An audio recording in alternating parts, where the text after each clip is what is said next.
Good morning, Mr. Chairperson, honorable judges, teachers, and all my friends. The title of my story is The Little Red Riding Hood. Once upon a time, there lived in a certain village a little country girl. Everybody called her Little Red Riding Hood. One day, her mother, having made some cakes, said to her, "Go, my dear, and see how your grandmother is doing, for I hear she has been very ill. Take her a cake and this little pot of butter." Little Red Riding Hood set out immediately to go to her grandmother, who lived in another village. As she was going through the wood, she met with a wolf, who had a very great mind to eat her up, but he dared not, because have some woodcutters working nearby in the forest. He asked her where she was going. "I'm going to see my grandmother and carry her a cake and this little pot of butter from my mother." "Does she live far off?" said the wolf.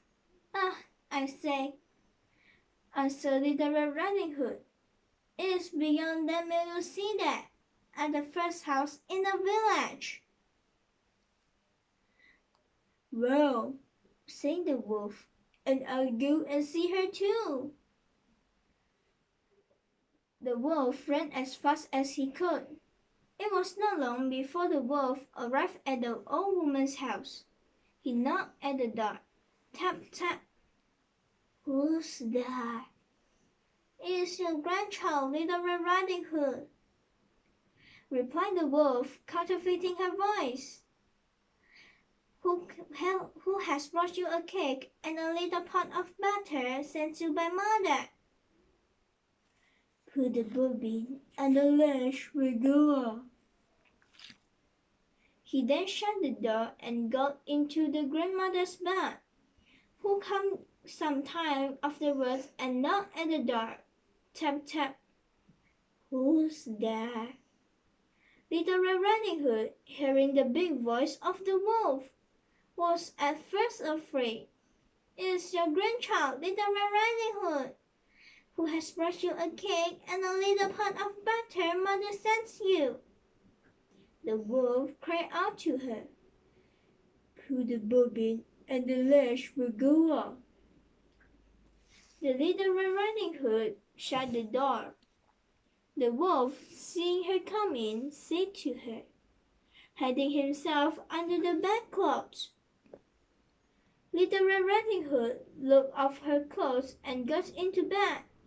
She was greatly amazed to see how her grandmother looked in her nightclothes, and said to her, "Grandmother, what big arms you have!" "All the better to hug you with, my dear." "Grandmother, what big legs you have!" "All the better to run with, my child." "Grandmother, what big eyes you have!" "All the better to eat with, my child." "Grandmother, what big eyes you have!" "All the better to see with, my child." "Grandmother, what big teeth you have got!" "All the better to eat you out with." And saying these words, this big wolf fell upon Little Red Riding Hood and ate her all out. So, children, we should always remember never talk to strangers. Thank you.